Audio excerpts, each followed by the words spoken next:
உங்க தொண்டர்களுக்கு என்ன சொல்ல விரும்புறீங்க? தொண்டர்கள் அனைவரும் மனமாட்சியங்களை மறந்து கருத்தொற்றுமையோடு இருந்து இந்த ஆட்சி மாற்றத்திற்கு அனைவரும் உழைக்க வேண்டும்.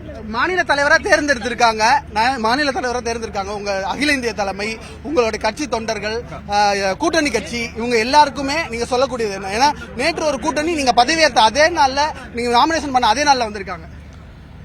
இதே ஒரு நல்ல அறிகுறி தான். இன்னைக்கு பௌர்ணமி நல்ல நாள், எல்லாமே நல்ல முகூர்த்தமாக அமைஞ்சிருக்கிறது. இந்த ஆட்சி மாற்றம் நிச்சயமாக உறுதியாக இருக்கும். எம்ஜிஆரின் ரசிகர் நீங்க, ஜெயலலிதாவால் வளர்க்கப்பட்டு பொறுப்புல இருந்தீங்க.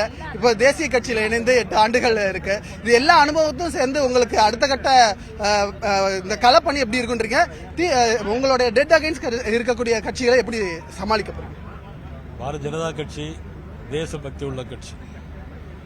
இங்க இருக்க ஒவ்வொருவருமே தான் எம்எல்ஏ ஆகணும், மந்திரி ஆகணும் ஆசை இல்லாம உழைக்கின்ற தொண்டர்களை பெற்ற கட்சி பாரதிய ஜனதா கட்சி.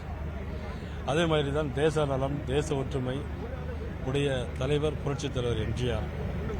அதே வழியில் வந்தவர் புரட்சித் தலைவர் அம்மா அவர்கள், என்னுடைய ஆசானாக விளங்கியவர் புரட்சித் தலைவர் அம்மா அவர்கள்.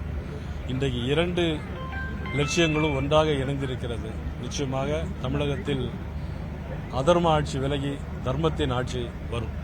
அமித்ஷா அவர்கள் எப்பவுமே ஒரு வருஷத்துக்கு முன்னாடி போறாருனாலே அங்க வந்து தேர்தல் வியூகம் ரொம்ப ஆழமா இருக்குன்றதை புரிஞ்சுக்க முடியும். இப்ப ஏற்கனவே இப்ப தமிழகத்திலே ஆரம்பிச்சிட்டாரு. அவருடைய வருகை அடுத்தடுத்து இருக்குமா?